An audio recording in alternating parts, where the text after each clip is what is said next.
Good now, revolutionaries, and welcome to the Rise Up Morning Show. The Rise Up Morning Show. The Welcome. gong gets me every time. It doesn't. Isn't it just great? Every time. I love the gong. I miss it from the soundboard, and I don't know that Keith even knew we had a gong. I don't think I had played it in a minute, and he just threw it in there because he is brilliant. So thank you, Keith, always for the jingles. And thank you for joining us on the Rise Up Morning Show. Wherever you are, whenever you listen, this is your place for helpful Web3 news, commentary, answers to your crypto questions. And today is Web3 101 Wednesday. So if you have a question that you're feeling a little shy about asking, don't be. If you feel a little lost sometimes in our conversations, or you just want us to go break something down in the most basic steps, this is really the show for you to be part of every week. If you're listening on the podcast or on the YouTube playlist recording, hey, hope the future is good and your candles are green, but we'd love for you to join us live so that you can submit your question to us for Web3 101 Wednesday. We've also got Rise Up After Dark tonight, where we will be joined by our friend Nicky Scannella, who does business development over at Marinade Finance. I need to put out a little tweet about that. Write myself a note. How's your morning going, Alex? So far, so good. It was, I was driving Jordan to school, and I was listening to MF Doom, and he was like, Yeah. wow, this is really good. And I was like, yeah. Yes, it is.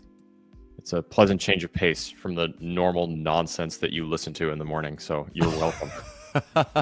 He's over there adding it to his playlist. You guys are just bonding over music in the car? Hell yeah. Well, I play what I like. You just got to put the young blood onto some game, man. MF Doom ain't playing around. Let me tell you what. Timeless classics. Yeah. Oh, man.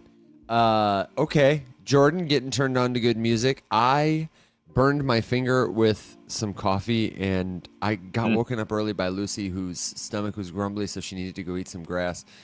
But I did get to have an extra bonus meditation session that I wasn't counting on, so that was cool. And if you're having a good morning, if you're having a bad morning, if you're having a good now that you're with us, let us know.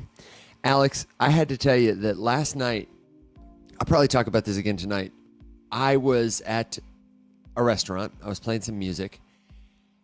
And everyone in the restaurant who worked there, all my friends in the waitstaff, were just cracking up about GPT. They were having ChatGPT roast their pictures. And I was taking part in the fun, having a good time with them because I love a good roast. And we have been asking ChatGPT to help us with roasting each other for a long time. And it was amazing to me that the executive chef at the restaurant, who is a very smart guy, sharp, lives in the 21st century. When he was telling me about this, it was in the context that he had just started using it today. Like, his wife had seen the trend, downloaded ChatGPT, and was walking around. They both work in the same restaurant, walking around the restaurant, just taking pictures with everybody and asking GPT to roast it. And he was just cracking up. He said, I haven't laughed that hard in a long time. You know, because they're with 4.0, it's got that whole personality going on, and it's really fun and funny. But it was just a good reminder of how early we are. You know what I mean? Like, if you listen to this show and you feel overwhelmed or like, I don't understand this stuff yet, you're totally fine. You're in the right place. You've got lots of time to learn this stuff before it becomes ubiquitous. He was experiencing it for the first time yesterday. We've been playing with this stuff for years now.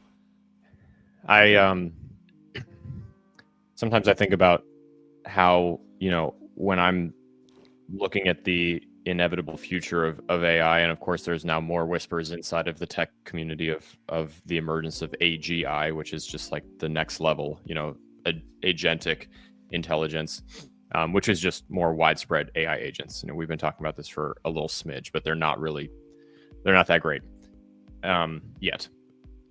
And I think to myself, like, man, I'm really just like not using it to its fullest potential, and just thinking about, for example, AI is what is driving autonomous vehicles. It's an artificial intelligence, right? Driving in some capacity is like the biggest profession worldwide or something crazy. Like, Is that right? It's up there. I want to say, someone can fact check me on that one. I'm pretty sure it is up there, if not the biggest, like in terms of most people that are employed in it across different professions that involve driving, truck driving, all that kind of stuff. And if that gets replaced by autonomy, people who don't need pit stops and all this kind of stuff and don't get sleepy and yada, yada, yada, whatever, the next wave of major automation, I'm thinking about like how I'm using it in my own life to make sure that I'm keeping up with all of this, because I don't think really necessarily a whole lot of stuff is safe, in terms of like what you're scrolling through and getting comments on. I already see several fully AI generated podcasts that are out there with like pretty well done, even at this point, video feeds of the two AI generated characters. There's one called the Talking Baby podcast, which is hilarious, and it's just Talking Baby. It's just this AI generated infant who like speaks in full coherent sentences, but like with the attitude of a baby, interviewing things from around his house, like his dog or his sippy cup. It's hilarious. I'm sorry, what? You got to look it up. Talking Baby podcast. It's on TikTok. It's hilarious. But fantastic. Yeah, that. But the point is just, like when you try to think about like, okay, what is safe? What am I doing? And I always think to myself like, man, I'm only using LLMs for like basic stuff. Yeah, dude, I'm telling you, it's hysterical. Interviewing the dog, and it's like, you're a weird looking human that also lives in my house, like easily the weirdest looking person in the house. And the dog's like, listen, I'm gonna be honest with you, like the two larger humans that live in this house, like way, I love them. You're all right, but like they're awesome. It is funny. I love the internet. Okay. But so anyway, this is a very long, rambly way of me saying I'm really only using LLMs to do stuff and, level myself up every day, whatever, be more efficient, productive, yada, yada. And we are in the minority of people even using just an LLM, let alone more advanced AI tools that exist and messing around with these agents and all this kind of stuff. So yes, super early, but I feel like the speed with which it is coming onto the scene, and some of the other things you just got to remember is, even if you're opposed, the tech doesn't care. You can have whatever opinion you want, and it's going to continue the same way that tech always has been, and we've given these examples before, going back to the car rolling out, all this kind of stuff. And then the final point is, as I was listening to some people much smarter than me discussing the emergence of this tech, it was just like, throughout history, whenever something this revolutionary comes onto the scene, even the optimists undershoot it by a tremendous margin. So imagine how far off the pessimists are. Yeah. And I was just like, ugh. So I want to dwell on it for a second. And now I'm thinking that maybe you and I should have gone. I just didn't want Will to miss it. I wanted us to revisit the roasting feature of GPT. We're going to do this tonight. We'll do it tonight. We'll do it with Nicky. And maybe, if we have enough coffee this morning, we can roast each other with GPT a little too. If you haven't tried this yet, that's your homework is take a selfie, take a picture of yourself, upload it to ChatGPT, and say, hey, roast me. And it's fantastic. It's it's humor at its finest, and it's absolutely merciless. But we're talking about this last night, and there was a guy so there's the chef, there's a sales professional, and it's me. And I was like, they know me as a musician, but I was like, in my day job, I work at a startup, we're building a media company, and we're in crypto, AI, we do this stuff all the time every day. So we've been watching it for a while, and I'm curious to know, what do you think about it? The sales guy said, I don't think in my job it's going to replace me. And I was like, what do you do? He said, well, I do a very specific kind of remodeling service in home. People call my company. We come to their house. We look at their gutters and other like obscure infrastructure. He talked about like measuring water, like the particles in water. And I was like, really? I said, and he had just a couple moments ago taken a picture of himself, and GPT had picked up on like his key ring in his pocket. It had picked up on me in the picture behind him. I was like, I think the same technology that allowed it to identify the color of the wine in your glass will make it possible for GPT to see in a selfie that somebody takes at their house that there's something off with their gutter. We already have lots of recorded instances of GPT saying, hey, you're acting a little strange today. What's your blood pressure or whatever? And literally diagnosing somebody with a medical condition. Or if you're talking about measuring water, brother, I explained to him, you are probably very good at your job. You're a specialist. You're a high performer, hard worker. So you perform up here, but you have bad days. On your best days, you're up here, but you have bad days. Some days you miss. You got to go to sleep. You get sick. You get tired. You can be distracted. GPT is not as good as you on your best day, but it's really damn good. And it never needs to sleep. And it's getting a little bit better every day, all the time. He was just talking, like, I was listening to other people talking about the things they're using the new image generation for and all this kind of stuff. And it's just like, in the world where you would have needed a designer and cost a tremendous amount of money to mock up, examples of room remodels and stuff, you can just take a picture. People just take a picture of a room and tell it like, hey, knock this wall out, change the paint color to this, and like add this or whatever, and like there you go. 30 seconds later, boom, done for $20 a month. Well, and I was trying to explain to him that that's not going to replace you as the sales guy, but it's going to help you qualify leads because they're going to be able to imagine and visualize the changes you might make to their space. It's going to help you streamline giving them proposals. It's going to automatically pull the parts, the tools, the suggested pricing, and then the first time they hear from you is going to be with a delightful offer saying, I can make this happen for you in 1 week time. And he was like, maybe, I don't know. I still think that's about 10 years off. And I said, I'm not sure, dude. I said, I actually think that we're probably closer to this than you think. I think that's going to happen in about 6 months. Just talking about the way it's going to advance. We were talking about this the other day too, Alex. Agent-to-agent communication. I don't know. What do you give it? 6 months? A year? Before we're really doing that? Yeah. That's what I'm saying too. He was like, no, I think it's going to be 10 years because some people will resist it. And I said, yeah, they'll resist it. But the money, the power, the resources, there is a whole army of people who are using this stuff every day. And then once it can talk to itself in a really autonomous way, it's going to be the best trainer of GPT or, Perplexity that there's ever been, better than you and me. Well, and the idea of synthetic learning was another concept I was listening to some people talk about yesterday, which is just the idea of like it being able to simulate data to learn or teach itself without having to be trained, which is the thing that would accelerate the learning curve. That's what gets you away from this idea that it can only know what we already know and just do a better job of like consolidating and organizing. We've got some incredible comments rolling in, including from Duck Muddles. This must have been from a GPT roast. You look like a Pixar character that got scrapped halfway through production but showed up for the premiere.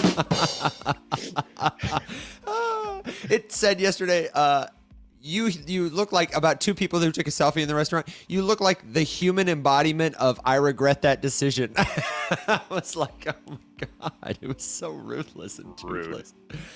Bob says over on YouTube, it reminds me of the song from 2000, Shaggy, It Wasn't Me. This AI and deepfake are out of control. It's hard to know what's real. You need good eyes, and I'm too old for the new technology. And I got to tell you, that's why we need blockchain with AI. This is maybe a great topic to talk about on Web3 101 Wednesday for people who are curious about the intersection of AI and crypto. You may be seeing that there are crypto tokens that appear to have something to do with AI, but AI doesn't need a speculative market so much as it needs help. We need help being able to tell online what's real and what's fake. It's going to get to the point where your eyes are not going to be enough. Your ears are not going to be enough. It's going to be able to fool your senses. So you won't be relying on your senses to tell what's real and what's fake the way you once did if you were looking at, I don't know, a PS2 video game in the year 2000 and saying, man, the graphics are so realistic. You could tell it was fake. But you need the verifiability that only blockchain can give. Maybe we can dwell on that a little more, but yeah, I think that's a great place to leave it and people can give us some questions. What are you thinking? No, I think, yeah, to tie that up, it's one of those things. If you think about what a blockchain is supposed to do, in my opinion, there's, I guess different interpretations, but I've always looked at it as a method to better secure digital things, digital property, data in general.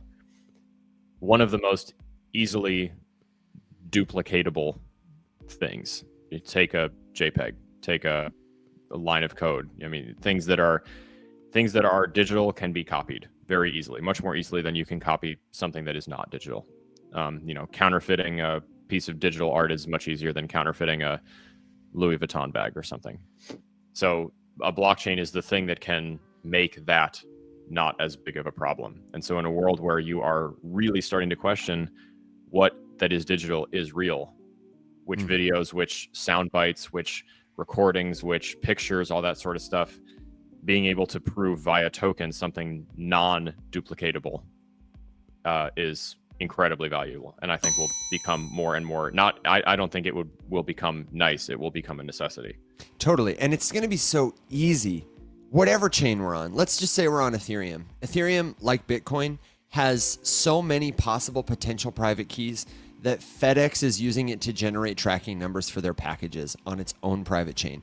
Like, you are never going to run out of individual, distinct, unique identifiers on a network like that, even if every person every day is generating them over and over and over and over. And if that's what we have as a tool, it will be much easier to say with certainty, this piece of content came from this unique identifier, this account.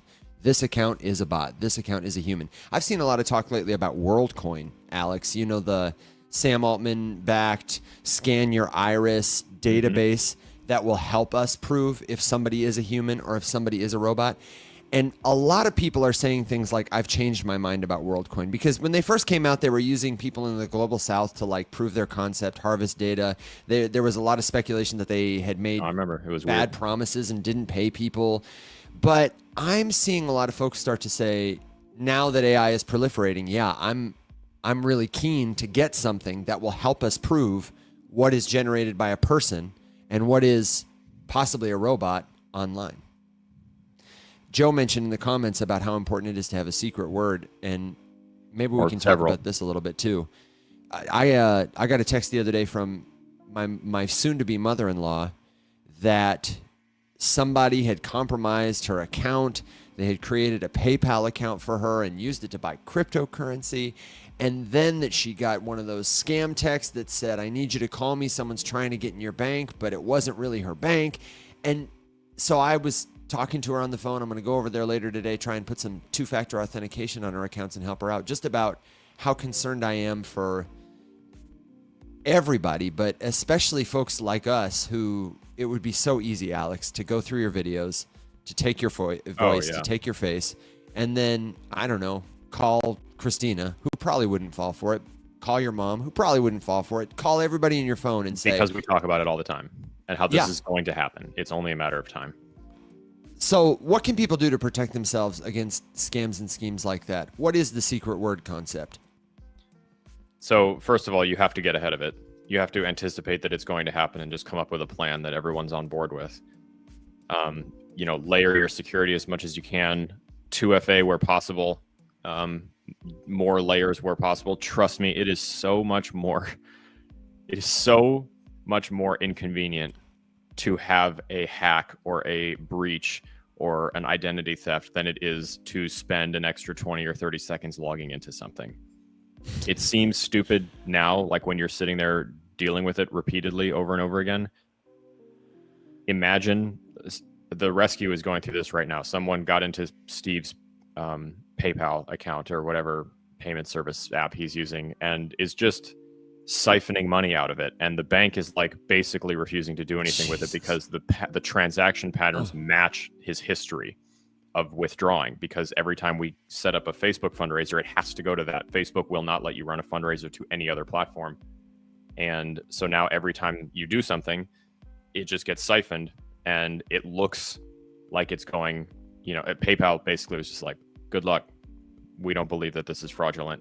And that's way more inconvenient than just having better password security, losing 100%. thousands and thousands of dollars. So it's worth it. And the secret word concept is just this idea about talking to people who you believe could be targets of, scams involving AI that target people to convince them to give money to you or whatever. The idea here would be like someone could easily call my mother with my voice because I am on the internet prolifically, and there are hundreds, if not thousands of hours of recorded content with my voice speaking, I have a relatively monotone voice. It's not that hard to duplicate. And there's a gajillion examples of me saying a whole ton of different words. And I also talk about money a lot. So it's very easy to create something that is money related. So it's just this idea like, hey, I will never contact you and ask for this kind of thing. If for some reason I did, and you like thought it could be me, we have a whole litany of questions that just nobody would know except for her. Things that you could ask, stories to ask to be recounted. It's not just as simple as like, what's my word? It's like, tell me the story about your first, like, vivid memory. It's a classic story that my family is aware of, that if someone asked me to recount, they would know what it was. Little things like that, Yeah. Anyway, that is just an example, but that's what it would be. You have to get ahead of it. Assume it will happen, because it will. Get ahead of it. It's a matter of time, not if. Yeah, and that's a good tip too. Like, if you are not able to establish a secret word with your family, at least like have these conversations with them and let them know that you're concerned about this kind of thing. Share examples with them. Maybe we can do a better job of posting a couple of examples on our Discord community of some of the scams and schemes that people have been targeted by. But I think it's especially important for them to understand calls, texts, emails, all are suspicious. I'm going to set my Nancy up with 2FA on everything, alerts for every single transaction for like credit card, because she has regular bills, regular purchases. It might be inconvenient to get a little buzz in her pocket that says you just spent $10 at Kroger when she does it. But like you said, Alex, way less inconvenient than having to call a credit bureau, freeze her account, get a new, you know what I mean? Like, Yeah. Speaking of people stealing your voice. This is a gross misrepresentation of the facts. No, it's not. I see you're having a chat in the conversation, a chat in the comments here with Mehdi down there about alpaca. This is an interesting phenomenon. You want to pull on this thread a little bit? I was looking it up in a search and I haven't found anything yet. I did. Oh, what'd you find? You want to catch the folks up? I'm asking you. I'm not carrying on that conversation at all. At Alex Popovich and at Mehdi Machiavelli, unless I'm reading that name wrong from so far away. They're talking about a token they saw on Binance that pumped 900% after it was delisted, and just wanted to know if that was a phenomenon that we had any experience with. Sorry, yeah, I had it written down, the Binance delist pump idea, not the specific token. I didn't see that part. So yeah, I'll look up the token. You talk about the delisting. I do not know. This is a guess. But I would guess that if there was an announcement on a platform like that for many people, that's like their only on-ramp. If a token was getting delisted, I wonder if there's like a flood of people trying to get it before they can't get it anymore, like kind of a just-in-case thing. And it like, creates this sort of sense of FOMO, like this thing is going away, like why would it be going away or whatever, like ignites some controversy, maybe it's in the news, yada yada, whatever.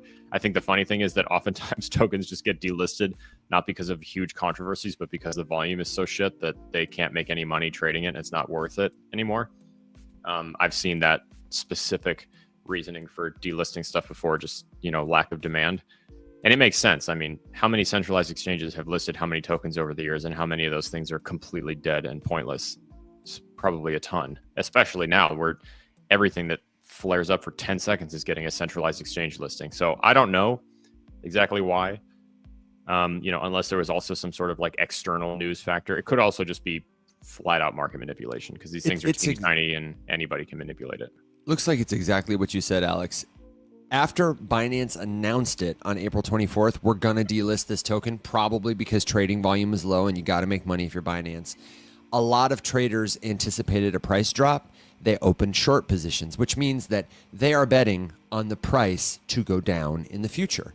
However, the price started to go up because people were buying it to get in on these trades. So the traders were forced to buy back the token to cover their positions, driving the price up. This is called a short squeeze. Yeah. It's not uncommon.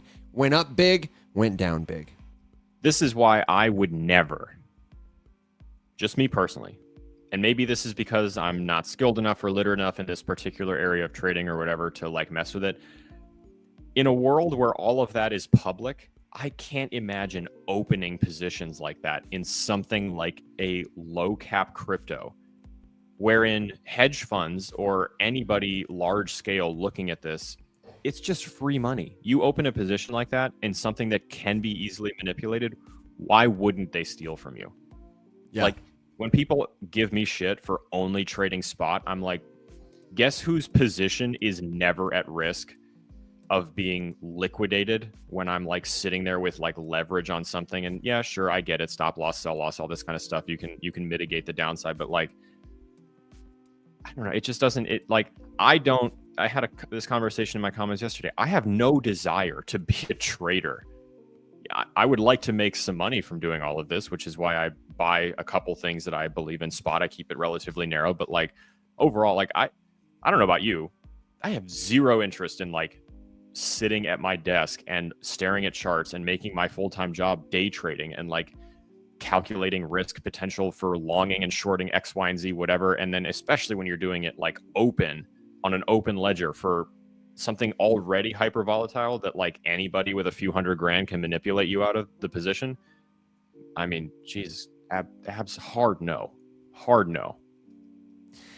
You know, I feel the same way. I just don't play with it. And I want to take a second to define a couple of words because this is Web3 101 Wednesday. So first, let me say welcome again. If you're just joining us or if you're tuning back in, if we've gone above, beyond, or all around you, and you need us to slow anything down here, this really is your day to ask questions that may feel silly. Questions that you can't find an answer to anywhere else, and we'll do our very best to answer them. Alex, you said spot. We talked about options and futures, and I think we gave a definition there, but I just want to clarify that if you are trading cryptocurrency on a marketplace like Coinbase or Binance, or you're just buying it somewhere, that is what we say is buying spot. It just means the current price on You're that just market. buying the thing. Yeah. So on the spot, so to Yeah. speak. On the spot. That's a good one. I don't know where it comes from, but I don't know. There are so many different ways that you can buy investment vehicles and investment assets and stuff.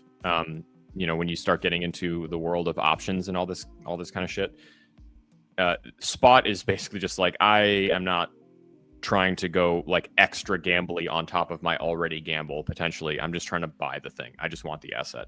yeah. Good question here. What network should I use to transfer Bitcoin, BTC, from Binance to a Ledger cold wallet? Well, your Ledger probably supports Bitcoin on the Bitcoin network. And I would imagine, go ahead. Lightning, No. it supports Lightning as well, but you have to, of course, set up the Lightning transfer beforehand. So, you know, it can be worth it if you do it a lot. I personally don't. So like on the, you know, when I'm doing a transfer, I just use standard network. So I don't.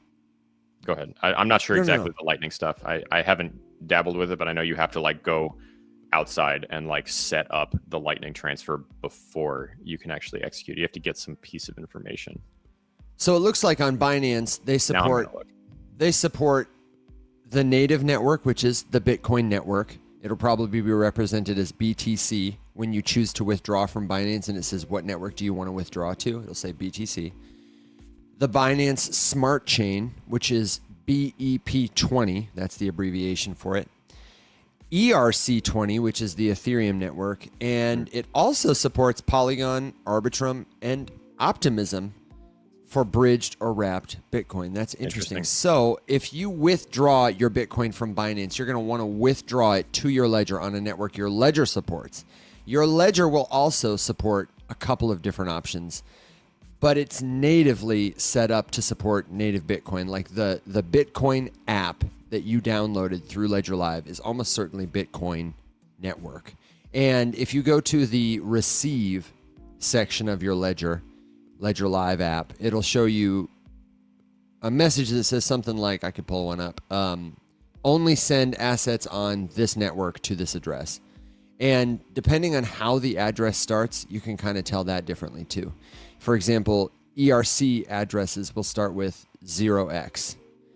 Is Bitcoin the BRC, or am I thinking of Binance? So many different formats. No, you're right. Yeah, BRC. if it starts with BRC, it's a Bitcoin native address. But that's just the thing, is go to Ledger first, because Binance has options. See what app you have installed for Bitcoin, and Binance will make it easy to withdraw assets to any network. I don't think there's particularly any advantage to doing it one way or another, except that the easiest thing is to keep it simple, stupid. Stay consistent. Also, side note, can we rebrand Keep It Simple Stupid to Keep It Simple Smarty? Because if you're keeping it simple, you're a smarty in my book, and I don't want to disparage anybody. So keep it simple, Smarty, and keep it on the same network. The Binance Smart Chain would be cheaper, but if you were withdrawing Bitcoin to your ledger from other places, then you might have to put it on a different network, because maybe that other place, maybe Coinbase, wouldn't support a withdrawal to the Binance Smart Chain, for example. I keep all my Bitcoin on the Bitcoin network. It's a little more expensive, but I don't move it around a ton. Alex, are you finding anything additional that we need to be concerned about or aware of? So yeah, I was just trying to verify my suspicion. So yeah, in order to use the Lightning Network, you do need obviously a receiving wallet that is Lightning compatible.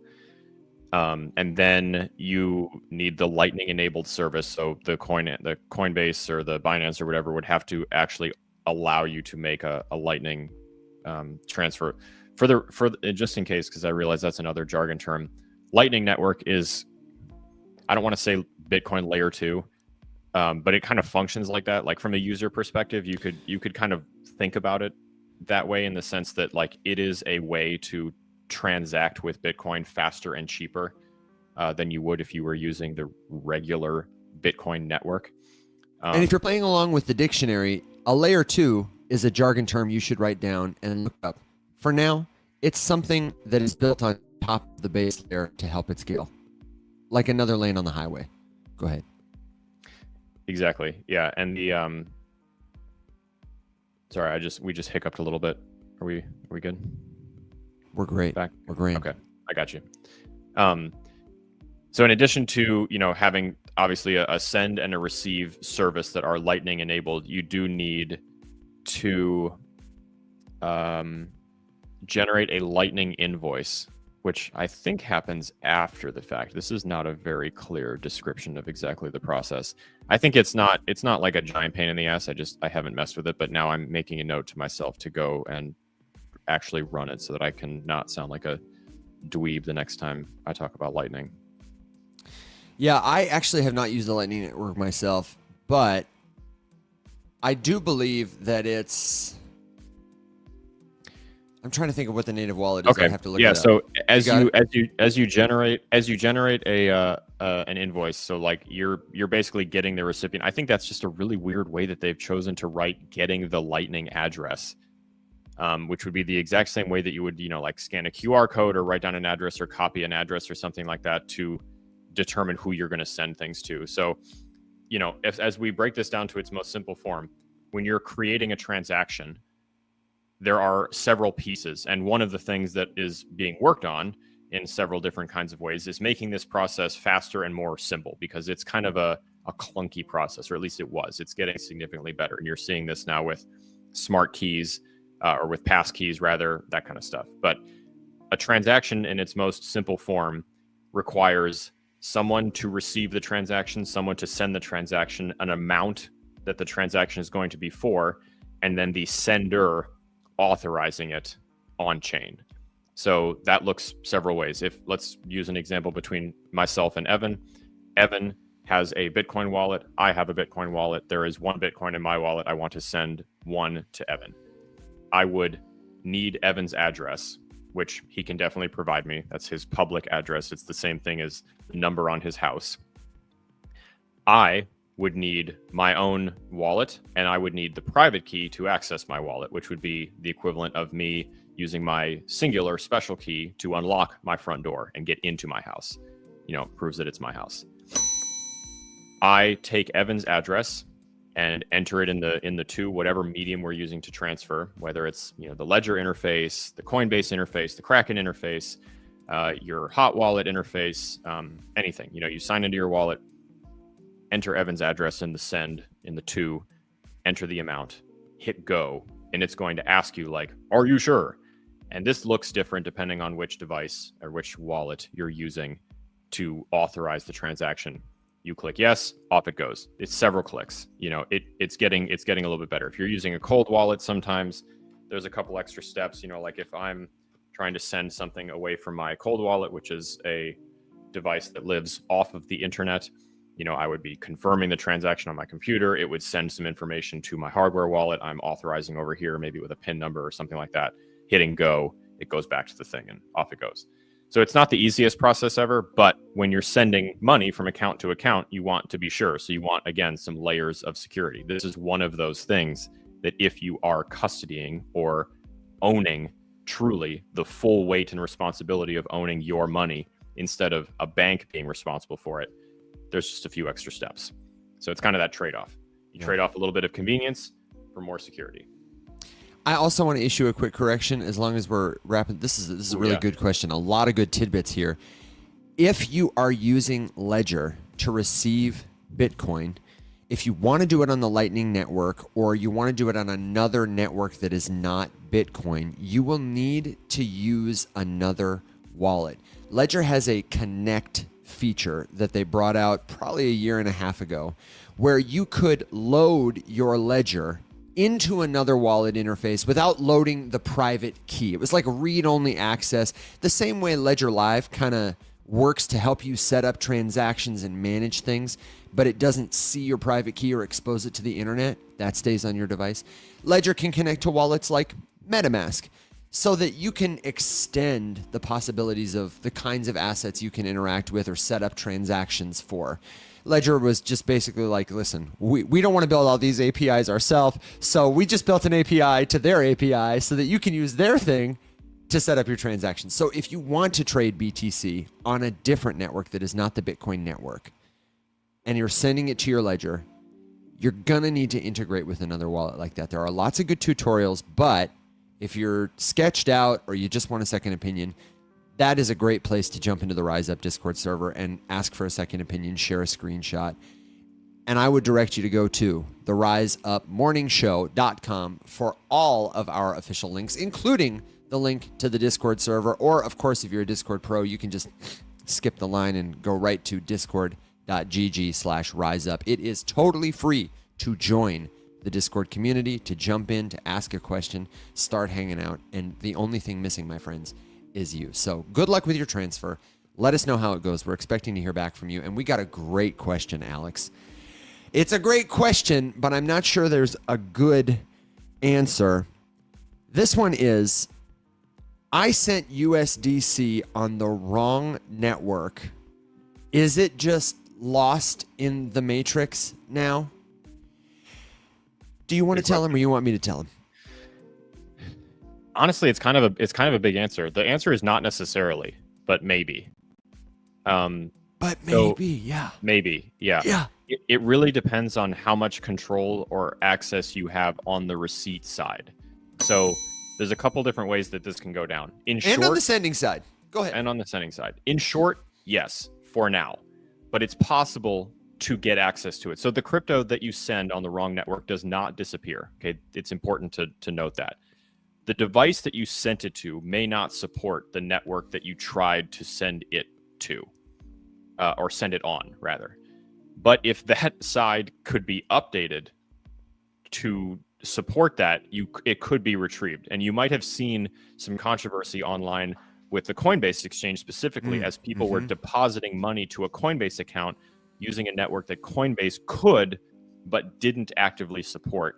And there was a lot of petitions for them to be like, Coinbase, it takes nothing for you to fix this entire problem. There's so much money like lost in the ether that could be recovered if you just supported the network that it had been sent to on accident. And, because it's just sitting there kind of in like a holding pattern, like on chain, the transaction looks like it was done well. But so this is not always a problem with the chain or the network itself.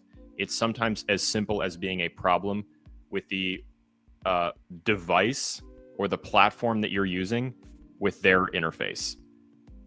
So it's kind of a non-answer.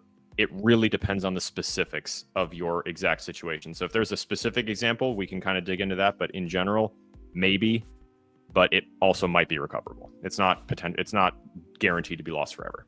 Yeah, and I would also add, let me back up first, just to explain for people who are really coming in, what happens when you're sending or receiving a cryptocurrency asset. So we talked about this in the AI segment earlier. We need private keys for AI. Private keys, like Alex explained, are like the key to a mailbox.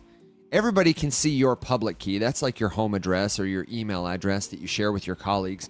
But your private key, it's only for you. It's the unique identifier that the blockchain uses to track, assign, interact with you and your assets. Your Bitcoin, your crypto of any kind, it doesn't physically exist. It is a digital asset.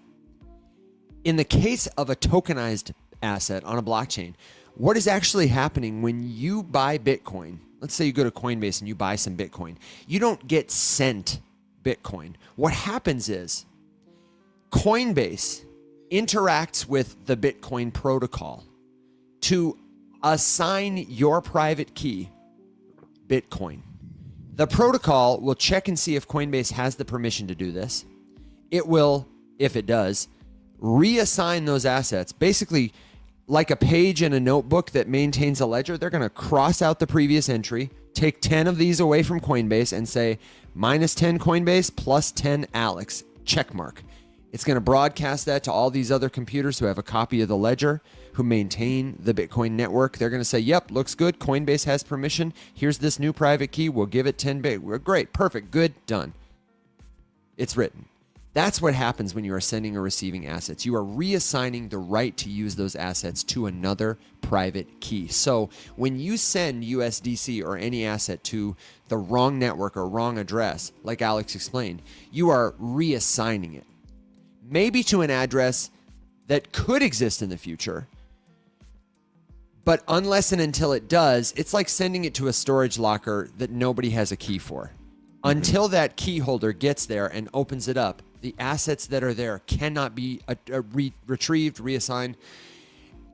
Another possible workaround, though, is if you sent those assets from or to a centralized exchange, it may be possible to reverse the transaction. So let us know where you sent it from. And the way it would work, let's keep using Coinbase. If you sent USDC from Coinbase to the wrong network, a self-custody wallet, whatever, you can give them the transaction through their support and say, hey, I messed up.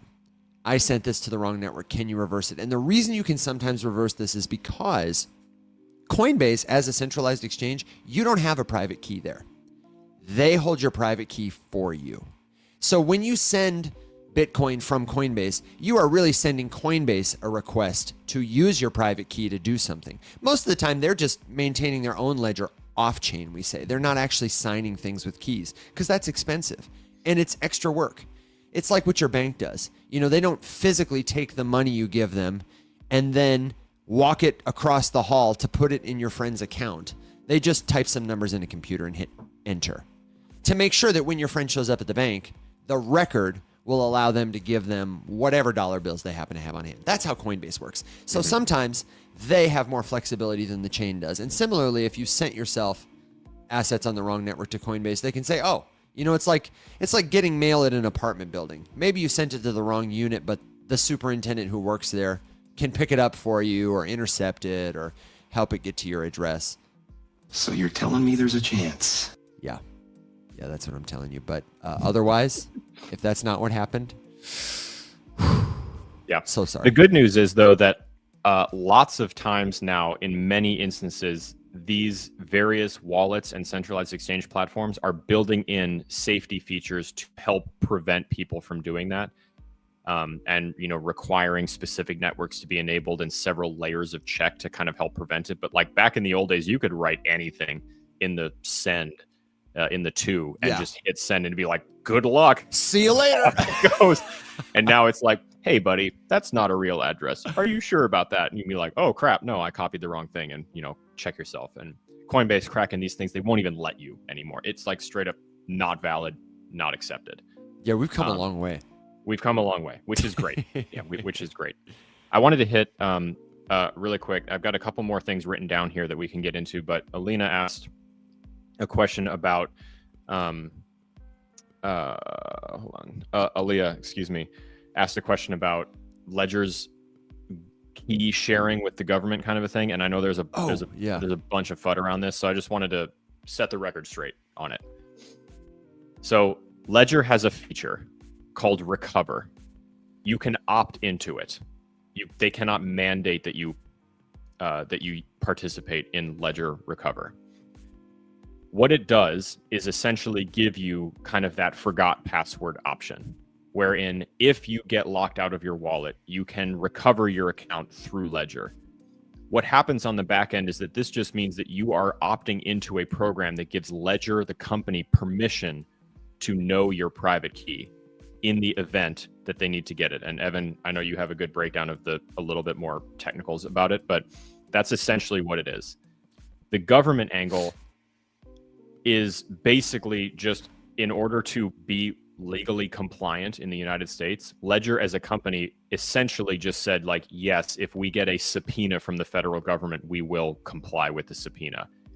For the record, it would be bonkers if they said no to that, and they would not be allowed to operate in the United States if that was the case. So they did not have a choice if they wanted to keep the US market. However, Ledger does not have access to your private keys if you do not use Ledger Recover.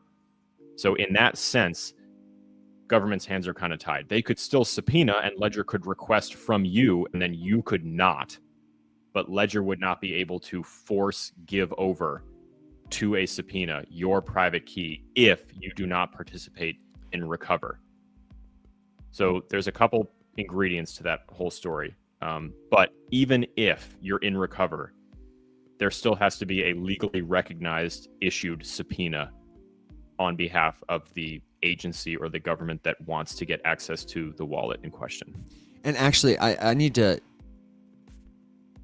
issue a correction on that. They never have your private key. What happens when you sign up for Ledger Recover is your device encrypts your key, breaks it into 3 pieces, and then transmits each of the pieces to Ledger, gets one, a company called Coin Cover gets another, and then some other independent third-party provider, they have several, gets the third.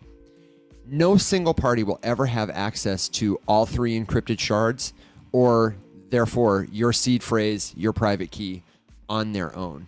And like Alex said, this is an opt-in service, but the way it works is if you lose your device, you verify your identity with them. They get a selfie of you, your government ID, that kind of thing. And then they will each send you their pieces of the shard to your new device, which will reassemble them offline so you can recover your private key.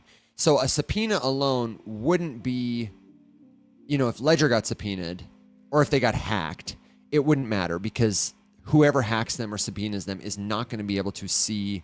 They'll be able to see your government ID, your photos, some information about you, but they will not be able to see your private key. Hope that helps.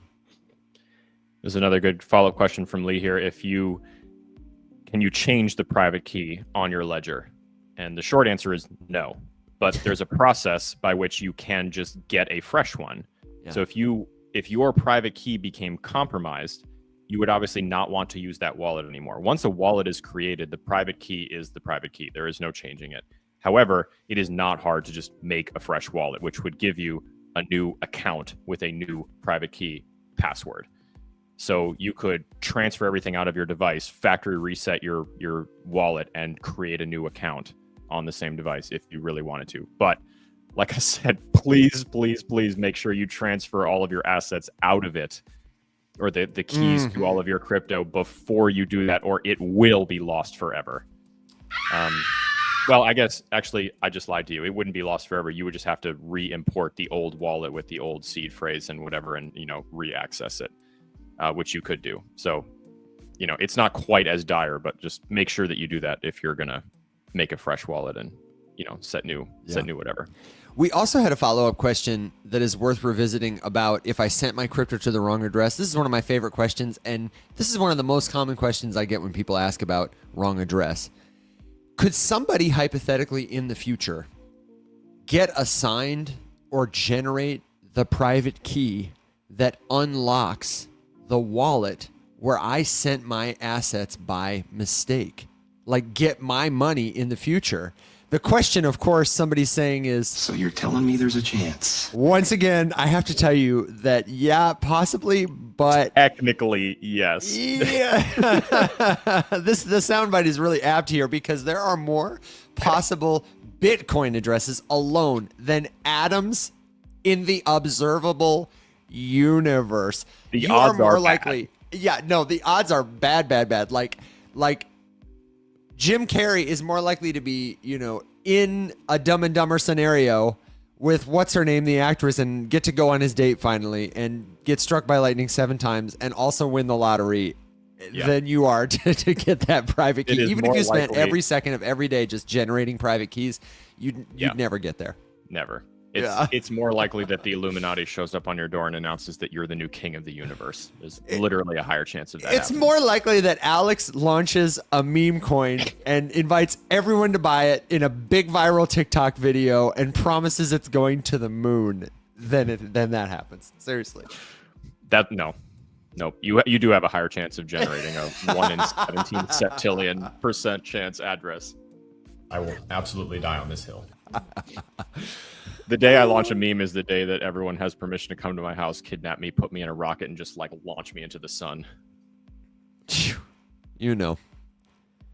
That's how you know I've been taken over by an AI. Yeah, exactly. My account's been hacked.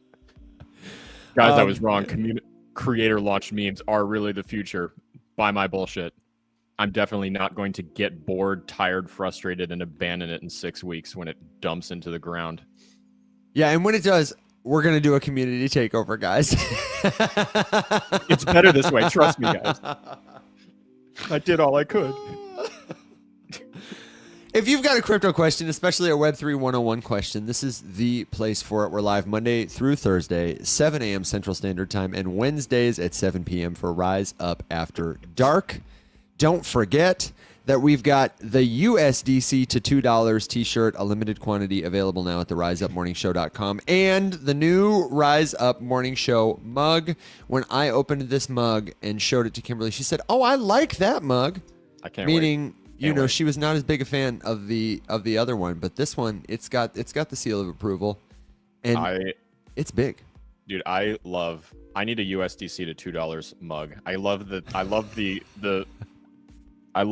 the way that this has taken off the comments. USDC will hit $2 before that happens.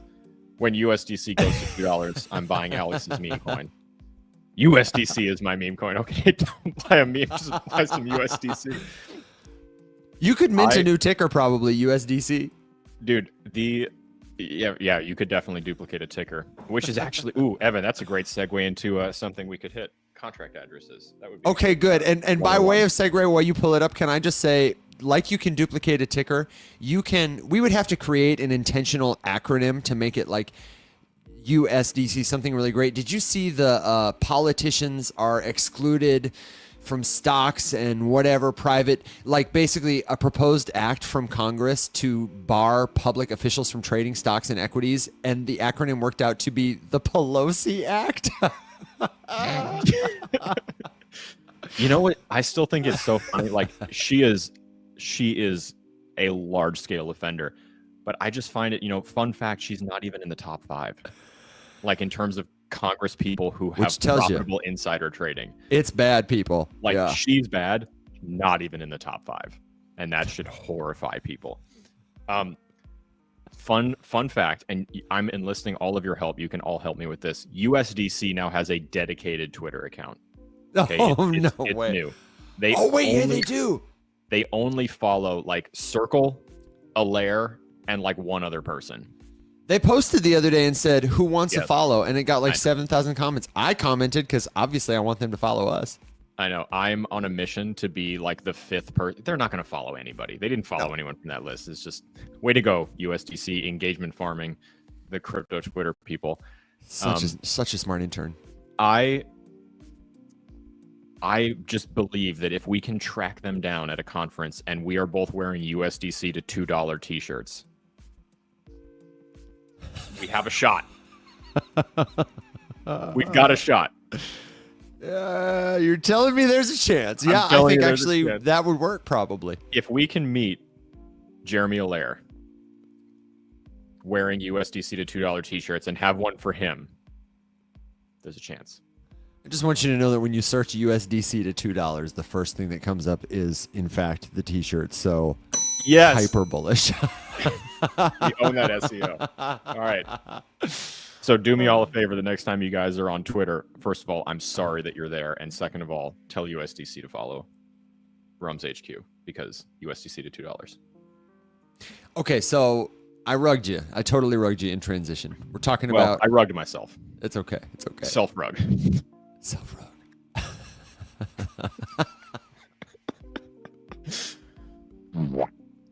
Neil says tattoos are more powerful than shirts. All right. You got it. It's okay. Apple said, we're going to get USDC to $2 before we get GTA 6. Rip. Man. Oh my God, save me from myself. Where are we taking this? I segued Pelosi, and you were doing USDC. Well, you said that you could replicate the ticker, and I said, okay, well, that's right. We can actually protect ourselves from that because absolutely, I could literally go on pump.fun right now and create a token with the ticker USDC. So Evan, how would you be able to tell that my pump.fun USDC was not the official USDC? Well, Alex, the first thing I would do is I would look on CoinGecko for USDC, the stablecoin that I know and trust. And I would look to see what their contract addresses were because USDC lives on multiple networks. And it'll have the a copyable smart contract address for all of them. The smart contract, of course, is the piece of code that gives those tokens life. Every token on any network has a smart contract that sets parameters for how many tokens there will be, which wallets are allowed to control them or access them or own them or send them, how they're created or destroyed, and a lot of other parameters. If I didn't know that, I don't know what I'd do. Do you have a suggestion for me if I didn't know to just go use CoinGecko? How else could I verify that yours was in fact not the one? Sorry, I'm doing three things at once. Okay. Here on the thank you. Here on the screen, we have an example of exactly what Evan was just talking about. So that's exactly where I'd go. CoinGecko. Actually, I'll start from scratch. Yeah, start from scratch. I like that. The show is not sponsored by CoinGecko, but it should be. Mm-hmm.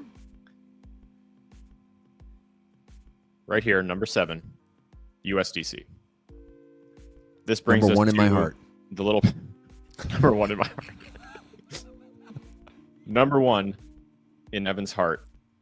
We come to the profile page right here, and on the side here, you have all of the different info. You got your market cap, fully diluted, yada, yada, yada, whatever, all this good stuff. Come down here, and we have basic info, and the first thing is the contract. So here you can see this is the Ethereum indicated by this little ETH logo right here. Contract starts with 0x. That's how you know it's an EVM compatible contract.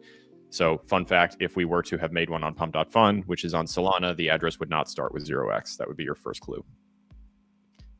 Anyway, you can direct copy that, but you can also just come over here and you can get the different contracts for all of the different chains, or in this case, it looks like some of the different chains that this is supported by.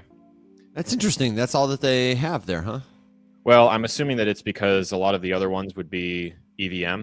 So it's going to use the same thing. Although there's a couple. What about like isn't USDC on Sol now? It is on Sol, and I'm wondering why they don't have all the contracts here. That's interesting. CoinGecko, tell me what I'm missing because I'm missing something. Tell me why. We could go over here and take this link right out to. I think I'm sharing the same. Oh no, I'm not. Here we go. Head over to the old Blockchain Explorer. Pro tip. Learning how to get information from a blockchain explorer is the most valuable skill that you can have in crypto because it's how you will be able to determine for yourself if somebody is lying to you about something on chain. Chain don't lie. So we would pop over here, and if you take the link to the explorer directly from the USDC page on CoinGecko, you don't need to type in anything. But if you were just on Etherscan, you could just search for that little address right here that we got. from CoinGecko. Beautiful. And you'd be able to come over here and you'd get to see a whole bunch of information to confirm that you are in fact looking at the right thing. You can also confirm this probably on Circle's website, on their social medias. There's many different places where this contract address, the unique serial number identifier that brands something as being unique on chain. In the beginning of the show, we were talking about how you can, Damn it. you can Rugged. use a blockchain to confirm that something digital is unique. The contract address is like the serial number that allows you to do that. That is the specific number that is stored on the blockchain that is attached to the thing in question that makes it provably unique. So I could go on pump.fun and make a USDC branded thing. I could set up a website that looked like USDC. I could link it from my page. All this kind of stuff could be true, but I couldn't, no matter how good I was, I couldn't replicate that specific number that we just looked at on CoinGecko. So that's how you could tell. Fun fact. Go ahead.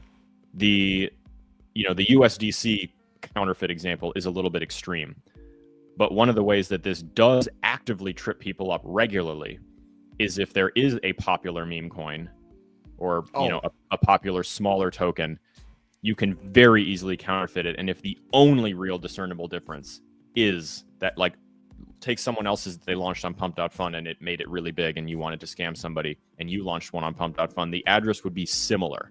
Like it would have that 0 pump at the very end, the suffix on the end of that address. That would look the same. At quick glance, it's going to pop up on the same explorers. It's going to look, but that number cannot be 100% duplicated. I was going to go to Dex Screener to try and show an example of a low cap meme token. And next, Alex, I would love to transition to something we said we were going to do. Let's show people EURC, because who was it who said in the comments a second ago, oh no, my USDC is worth 99 cents. And that dollar is losing value all the time. But you can hold stable coins in a variety of government currencies, or that are pegged to a variety of government, we say fiat currencies. And if you were a savvy trader on tariff weekend, Liberation Day, then you would have seen the tariffs coming and you would have swapped your USDC for EURC, Euro stablecoins, to keep it on chain and capitalize on that pump, baby. Oh my gosh, I cannot believe I didn't play that trade. But really quickly, while Alex gets that ready, I'm going to screen share this. And I will show it to you on TikTok in just a second. If you want to see it and you're listening in audio land, the best place is the Rise Up Morning Show playlist on YouTube. Just search for us there. You'll find it. This is episode 304. And I'm looking at Dex Screener, which is sort of like a CoinGecko for meme coins. It arranges them by how recently they launched, how quickly they've gained market cap, market share. I see there's one right at the top of their chart right now called Short Coin. I'm going to share it with you on the screen. The interface looks like CoinGecko's list. The Big Short, it's called Short Coin. So I would be willing to bet if I went to the search bar and typed in short, that there would be a bunch of options. Let's see. Short Coin. Oh, yeah. Hold on. There was one called Shortnoy, which is hilarious. No way.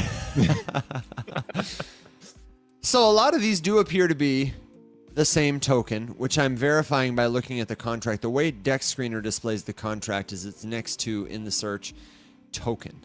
So ABUB8 is how the token contract starts. It all ends in pump.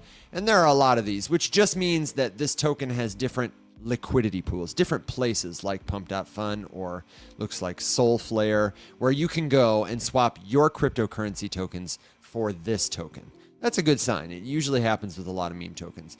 But it also looks like it's been created on Abstract Chain with a separate contract address.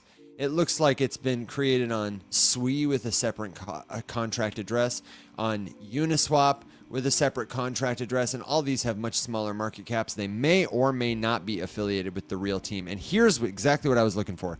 This is Shortcoin, also launched on pump.fun like the real one, but the contract address is totally different.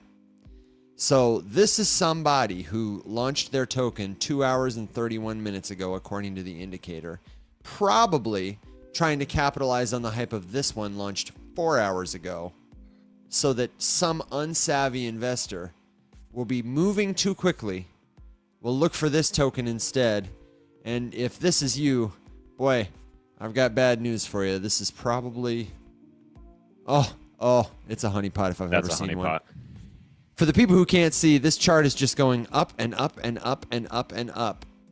And how do I know it's a honeypot, Alex? Like, why do we look at that and instantly know that it's a honeypot? And what does that even mean for our Web3 101 folks? Well, first of all, it's already been rugged. Oh, it has? Oh, Yep. yeah. Which we can see by looking at the liquidity indicator here. It says there's less than $1 in this pool. You can see right there too. The top transaction an hour and 57 minutes ago was a liquidity removal. Removal of Pulled the whole almost supply. 1 billion tokens and 250 SOL. Okay, but let's say I didn't notice that. What about this chart tips you off? The fact that it's only up. Nothing is only up. So that just tells me that no one was able to sell it. And if you go down and look, I bet you if you started chasing those wallets, if you scroll down that list, you see like, look, it's just buy. So the way that you can do that is you can basically, like, we're getting a little in the weeds here. When you create the contract that launches the token, you can set different parameters for things that are enabled. There's like a whole bunch of different features you can turn on. It's kind of like, launching anything new and be like, do you want to enable this feature and that feature or this feature and that feature? And you can be like, yes, no, yes, no, yes, no, whatever. And some of those, like if you scroll down and look at the audits, I wonder if you could even see whether or not it has indicated like whitelist, blacklist, all that kind of stuff. Well, I'd be willing to bet it doesn't because it's a pumped.fun token, but we can talk a little more about how technically they pulled this off in a second. If you wanted to see audits, this audit says no issues. Yeah, see that? Those are... God, that's a terrible... And here's why I suspect that is, though. On pump.fun specifically, the Yeah, you're tokens not- are coded in such a way that they can't technically be... The contracts are very limited. So they can't technically code a whitelist or a blacklist, which is an approved list of addresses, or a unauthorized list Banned of list, addresses. yeah. Yeah, banned list.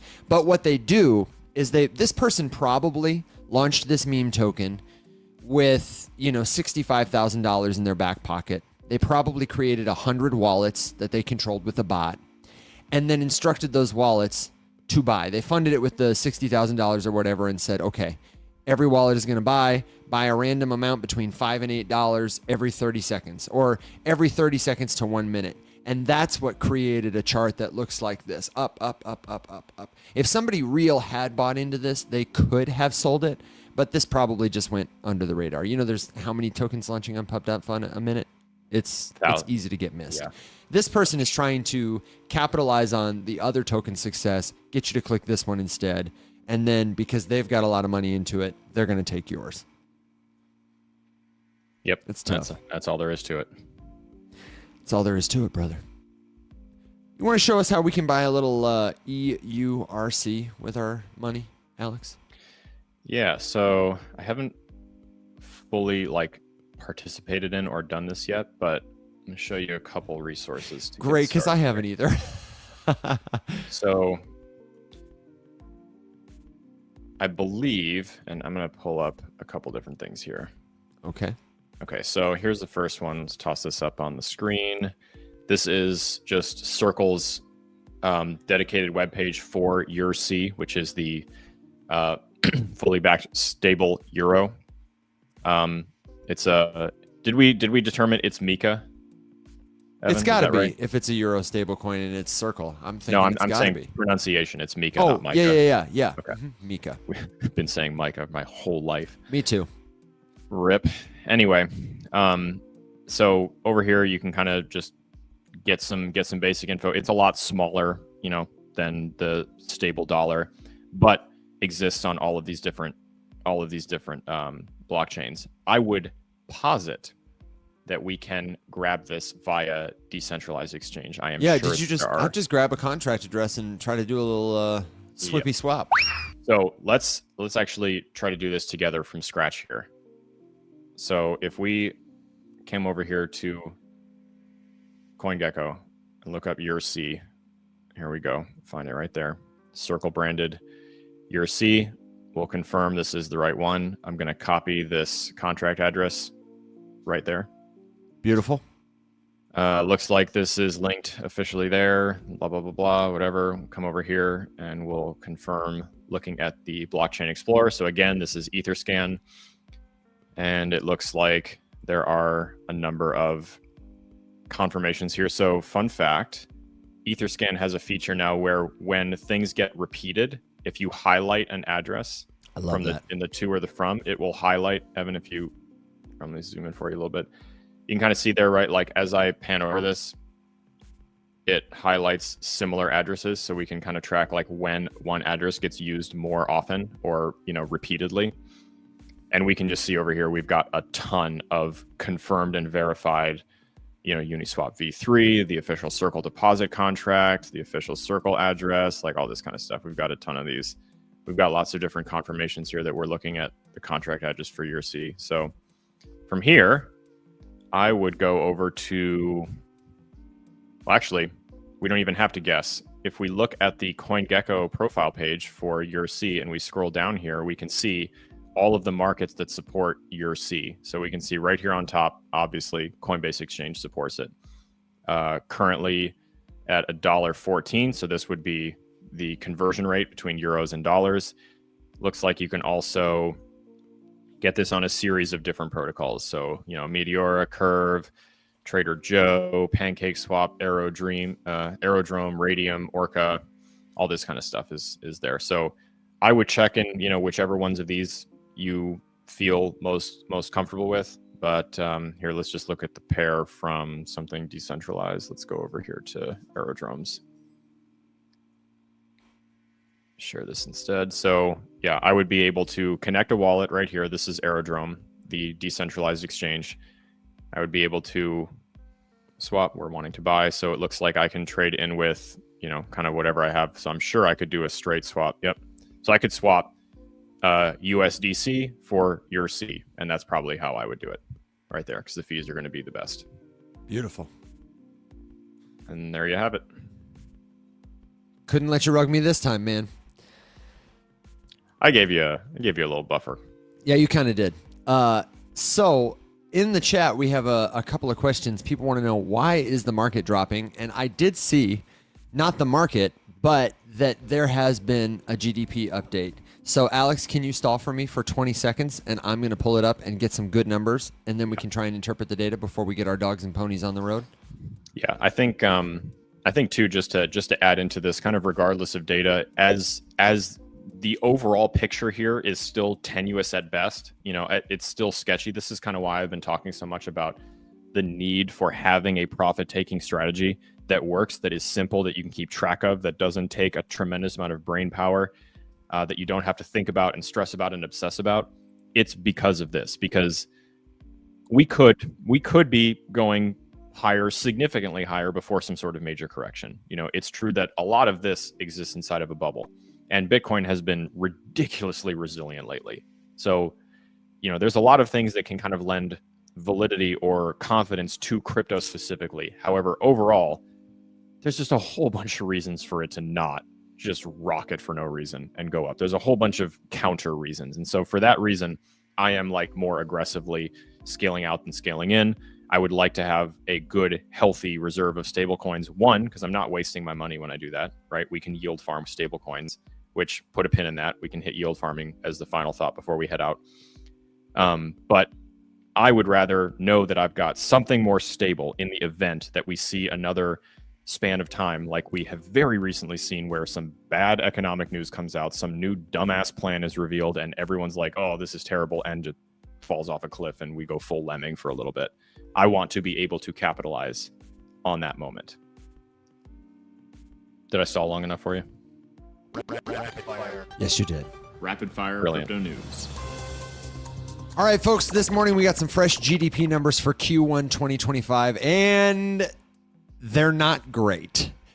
The U.S. economy actually shrank by 0.3%. That is the first contraction in almost 3 years. The first time we've had a negative GDP report in 3 years. So That might not sound very big, but it's a pretty sharp signal that something is shifting, and it's against what we expected. So what literally happened, imports surged hard as businesses rushed to stockpile goods ahead of Trump's new tariffs. That record trade deficit dragged GDP into the red. Government spending dropped. Consumer spending cooled off too. People are starting to tighten up, and companies, they loaded up on inventory. They are bracing for inflation or supply squeezes later on. This is something that Wall Street definitely noticed. The market's dipped. The S&P futures are down 1.4%. NASDAQ is 2% in the red. And 10-year Treasury yields shot up to 4.19%. Even the dollar lost a little ground. So, you know, might be a little early, but some analysts are throwing around the R word, recession. We're not quite there yet. I'd be curious to know what William Watson would say. But if the next quarter looks similar, this could turn into a more serious slowdown. Go ahead, brother. What you thinking? Anticipating that we wouldn't have Will today, I wanted to bumble a little bit less as I tried to talk about this. So just there's a couple things that I think are worth mentioning. Recessions are inevitable. Yeah. They're going to happen.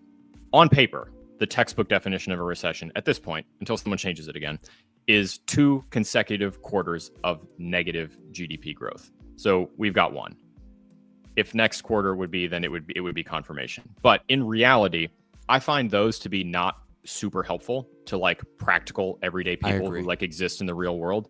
The definition of a recession would be like you feel the impacts of it. So in my humble opinion, we've been in one for a smidge because like shit's not fantastic and costs are up, inflation's up. All these things are like not going super fantastic for us. Like I mean, I buy basically the same thing at the grocery store like every single time I go. I know exactly where it all is. I run my routine. I go exactly through this shelf, that shelf, this shelf, that shelf, whatever. I know how much it is. So like when prices go up, I go to the same store, all this kind of shit, right? It's up. It's not coming down. That's like such bullshit. I think it's easy just to kind of come online and say stuff.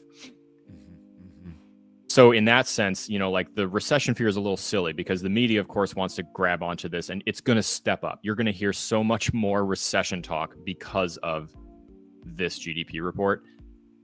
What really matters is how you feel and what you're personally experiencing. That's why, you know, this is not a political thing. That's why so many messages about the strength on paper of the economy going back the last couple of years have missed. Is because like, yes, on paper, some data was really good, but it did not translate to people feeling good.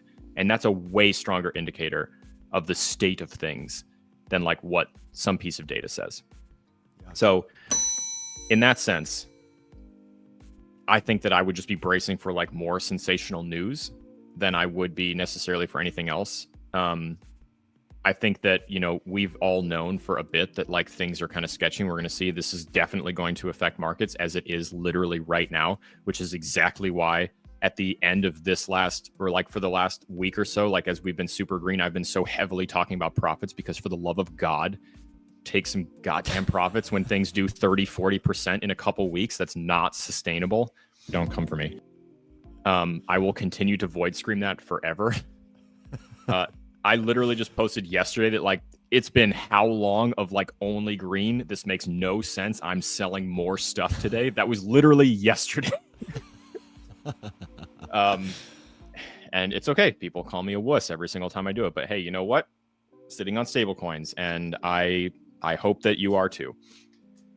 So I don't know, man. I just, you know, when we talk about the need to, you know, how do you capitalize? How do you shield yourself? How do you protect yourself? You know, there's all these different debates and pieces of advice about like what to buy and what not to buy and how much to buy this and what to trade this and do that and whatever. And I'm just like, all of this is so much work. And if we're just like nervous and sketched out, you know, like just coming up with a plan. And like I keep saying, there's only 3 things a market can do: up, down, crab.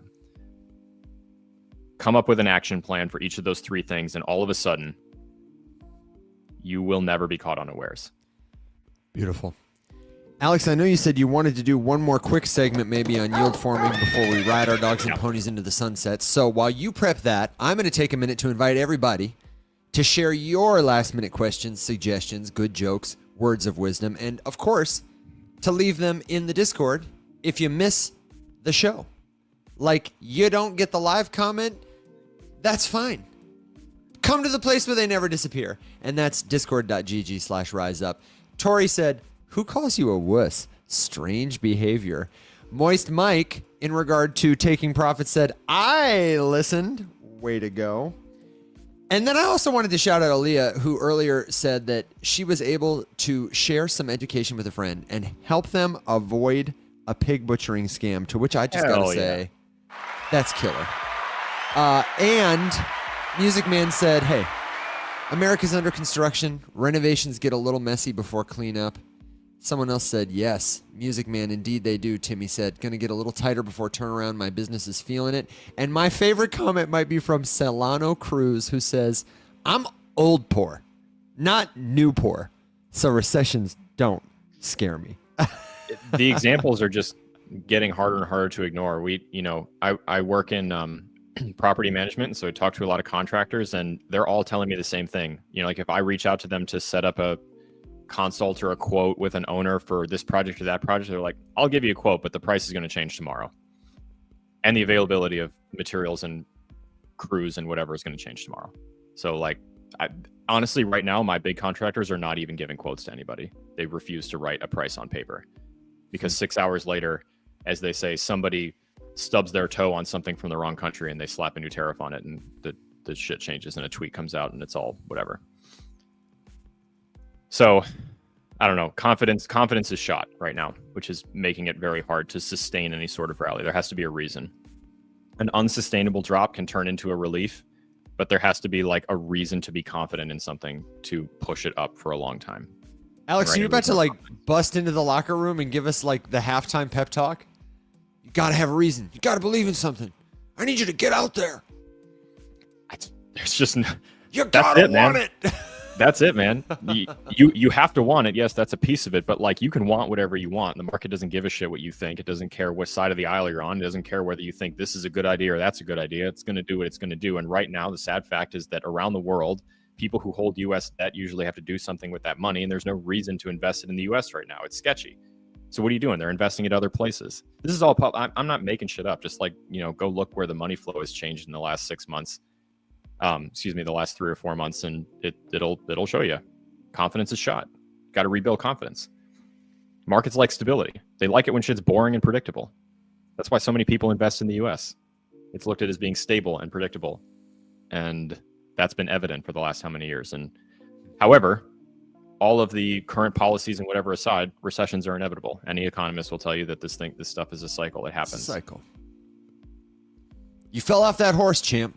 Yep. You just got to dust yourself off, pick yourself up, and get back in. I believe in you. Rise up. Okay, save me from myself. Let's give them one last great piece of Web3 101, and then we'll get ourselves out of here before we cause more trouble. And don't forget, we're coming back tonight. I am going to bring the jokes, the GPT, and Will be here. Nicky Scannella from Marinade. We're going to have a great time. If you want to leave a project for us to take a look at, somebody mentioned White Rock in the comments, and I would love to go on a tirade about why it's vaporware. But if there's something you want to see, the Discord server is the place for it. Really quick, White Rock.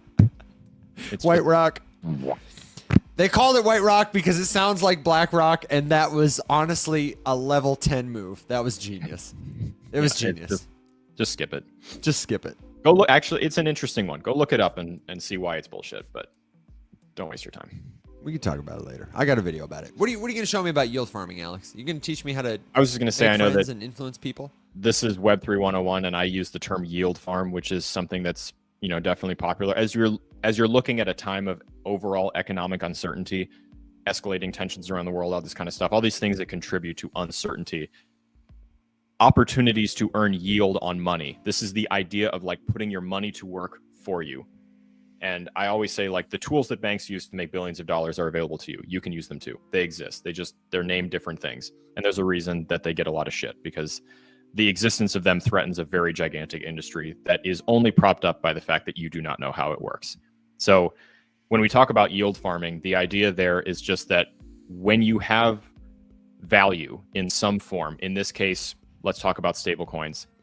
There are things and places you can go to use it to participate in the money economy of decentralized finance, DeFi, another thing to put a pin in, and earn some interest. So on the scale of like, least risky to most risky, this is a gigantic spectrum of possibilities. So I'm going to leave you with a resource to start learning on. And then if you jump into this thing and you get stuck, we are here to help. This is one of my favorite things to teach about.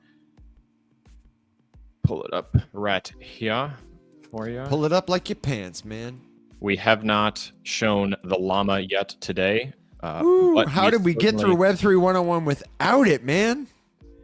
Exactly, I know. We dropped the llama today, DeFi llama. I'm very sorry. This is just a fantastic resource. I can't overstate how good this resource is. So if I wanted to, dude, you know what, DeFi llama, you can, I will say this about you, Mr. Llama, you can always tell when I'm like about to show something and I only have a second to be like, hold on, we are updating something. They do rug you a lot, don't they? They rug me a lot. Llama, you're lucky. You're lucky. You're so cute. Let's see. I can at least zoom in over here. So right here on the side, giant menu. Come right down here. Top protocols and compare protocols. Okay, so a protocol is the fancy web, the fancy jargon term for a platform or an app. There are a ton. There are literally thousands of these things.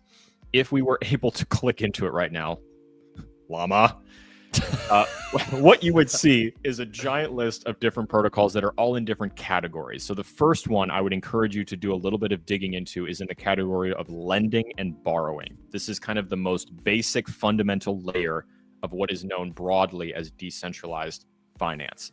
The idea here is that you have an asset, let's just say USDC to keep it simple. You could take it to one of these protocols. Aave is the biggest. That's AAVE. That's the biggest one. You could take it there and you could put it up as collateral and you could supply it to lending pools. In return for you doing that, Aave will pay you an interest. And you can basically just sit there and earn interest the same way that you would on a savings account. It's just a better interest rate.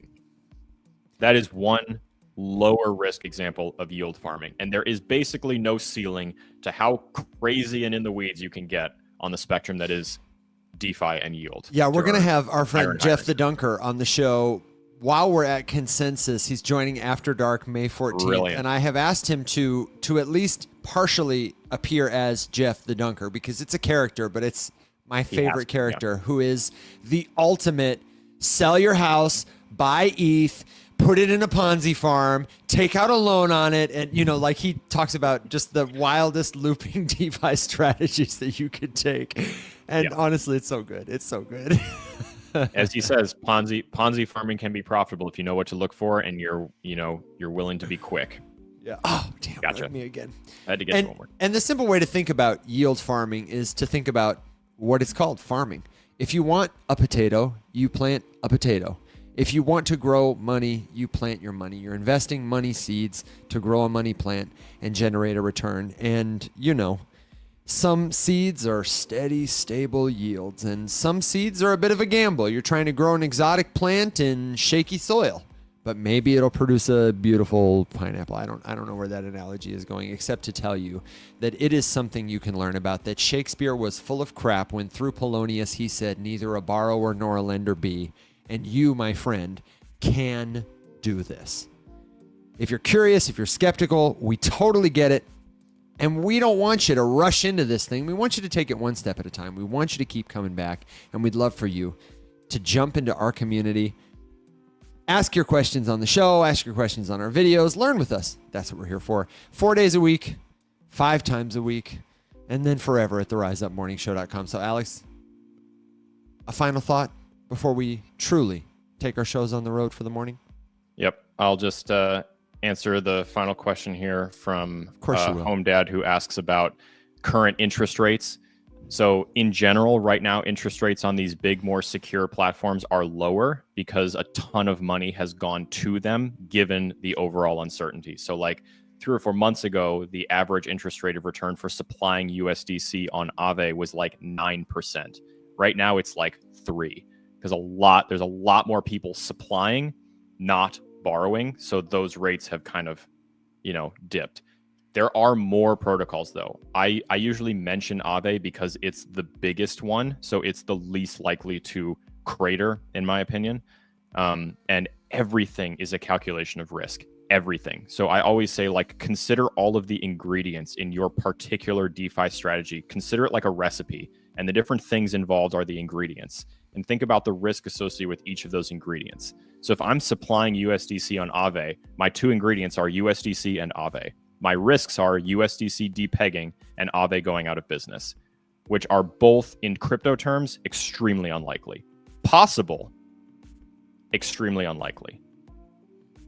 The farther down that spectrum you get, so let's say we were to step down and go to something with a slightly better rate. Maybe that looks like stakehouse finance through Morpho lending, also with USDC. So now my ingredients have changed. I'm still looking at USDC, but I'm looking at a different protocol, Morpho, and a different sub-protocol with stakehouse. 3 ingredients. Those are the things you would have to look at. Still, I would say relatively safe in the grand scheme of things, but slightly higher than Aave. It's more likely that Morpho or Stakehouse go out than Aave does. So we start to elevate. And that's kind of the way that you would think about, determining and assessing your particular amount of risk that you're taking with strategy A, B, or C. And then the final thing, just because it's super fast, yield farming greater than staking. Staking is an example of a way you can farm yield. Staking is yield farming. Yield farming is not necessarily staking. Yield farming includes everything else in that category, everything that could pay you any kind of an interest. Staking is just one way. Staking is technically different, but like in terms of what you as the user experience, it's just like earning interest on something. I'm going to pull in Alex Popovich and and throw one more question in there too, which is like, okay, when do these protocols update their interest rates? And it depends. Always. Constantly. A fun way to learn, though, is if you went to DeFi Llama and you were looking at different yield opportunities, maybe for an asset you held, then you could go into those protocol websites and see how the sauce is made. It takes a little digging, but it's a great learn as you do it sort of thing. Maybe get out your GPT, your Claude, your Gemini, your Perplexity, and when you get stuck, ask it a question. Here's where I am. Show it a screenshot. What do I do next? If what I want to find is when this protocol updates. And where you're going to go, more than likely, is to their smart contracts. Just like those pump.fun tokens and every other token you rely on has a smart contract, the crypto protocols, the companies that build here, they're building code. It's software that we're interacting with. The whole innovation in crypto is that we are replacing human intermediaries or companies maintained by humans with pieces of code that you can interact with that more or less execute themselves. That's all a DeFi protocol is. It's a record of reassigning assets. You go to Aave and you reassign your assets to them to temporarily use, and somebody says, I'd like to have those assets. So a smart contract, a piece of code, temporarily reassigns those assets to them, or they can interact with it to delegate where those assets go. It's a really interesting sort of thing. And each of them will have a different design. Some of them are updating second by second in real time, truly. Some of them are updating every 12 hours, every 24 hours. And all of it is like a game that is being designed around us in real time, but it's the future of finance. So it's interesting. It's novel. You can look it up. I would encourage you to do it as your diligence, but it's a rabbit hole and it goes deep. Do you have one more? I know you're typing. I know you're back and forth, and I see the chat is flying. Yeah, so there's a lot of really good questions. I would say always at the last minute with the good questions, guys. I know. I would say to put a pin in this, if you are interested in talking about yield farming specifically, this is one of my big focuses right now, considering that a lot of people should be seeking stability instead of like over leveraging themselves on crazy risk, believing that everyone who says this massive bull run is right around the corner is right. Always a chance, not a guarantee. I have we have a full spectrum PDF guide on kind of the definitions and overview of yield farming. And then in Discord, I will be in there today, and we can totally go back and forth and talk about different protocols and examples and all this kind of stuff. And then I will schedule an office hours, another plug for premium, to sit down and go through, and we can just like workshop a whole bunch of shit. So if you want to learn something, see some examples, whatever, look for my announcement on that, and we'll hop in. And we can go through using Aave, using Stakehouse, using Curve, using Compound, using Spark, all these kinds of things. There's decent rates all over the place, and we can totally sit there and go through all that. So keep your questions. If I didn't hit it specifically, tag me in Discord with something, and I'll add it to the list, and we'll do a whole big yield farming collective. Alex, don't hit it specifically. Hit it respectfully. My final thought is going to be theriseuppmorningshow.com. In the menu, if you go to memberships, you can sign up for a free trial right now. You don't have to pay a darn thing to join the Discord server. It's totally free. But if you sign up for a membership, you click this button right here. It'll take you to the section of our Discord that will let you start a free trial. And that is how you get office hours. You can come hang out with me, Alex, Will. It's like a dedicated version of the show just for a smaller audience, where the agenda is not, to do silly sound effects and commercials and make an entertaining show. It's to answer truly your questions, which is, what we try to do anyway. But it's a little more focused. It's a little slower paced. And it really is a lot of fun and valuable. So we'd love to see you there. Anybody can sign up. You can cancel anytime. And we hope you'll stick around. And I do hope that you will check out one of the things that's coming soon is we are building a more organized, structured, cohort-based education model. We're building out a new community right now, an alternative to Discord, on a platform called Circle. I've got an update coming today. I had my first onboarding call with them yesterday, but Alex and Will and I are going to be building this new container so that what you can expect is going to be like, come and learn about it on the show, but then we're going to have cohorts of people who will get together and we will walk you through these things. 0 to 60, become a safe, confident crypto user, and DeFi will be a big focus of it. And then at the end of a couple weeks, you are going to feel so smart. You're going to have relationships with other learners who went through it just like you, and we're going to send you into the community of people who have also taken this class. And that will be like, if we're talking about yield farming, are you planting your seeds in fertile soil or on rocky ground? This is going to be like, we put the compost out and watered it and put it in the sunshine, and you're like a sweet little seedling who's been protected from the harsh elements. And we are the gardeners there to help you grow into something big and strong. In my mind, it's a beautiful analogy. Right now, it's like, touch and go. It will be better soon, and we can't wait to share it with you. So stay tuned for that. Jump in the Discord in the meantime, and thank you for being the best part of what we do. A special thank you to all the friends who came by last night and saw me singing at Villa Castriati. That was a lot of fun. Don't forget to join us tonight for Rise Up After Dark. If you want to do some homework, get ChatGPT, take a little selfie, and ask it to roast you if you dare. I want to highlight some of the best comments tonight. I'm going to make Alex do it, and Will do it. We'll make Nicky do it. It'll be a lot of fun, and we can't wait to see you then. Until then, my friends, everybody, stay safe, be well,